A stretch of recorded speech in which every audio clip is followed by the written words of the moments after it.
Bismillahirrahmanirrahim. Elhamdülillahi Rabbil alemin. Ve salatu ve selamu ala Resulina Muhammedin ve ala alihi ve sahbihi ecmain.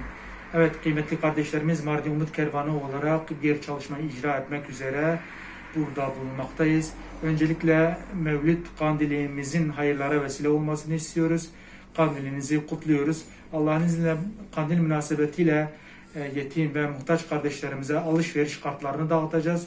Akabinde inşallah yine yetim ve muhtaç kardeşlerimize kırmızı et paketlerini dağıtacağız. Bu şekilde onlarca aileye inşallah yardım ulaştırmış olacağız. Rabbim siz hayırseverlerden razı olsun.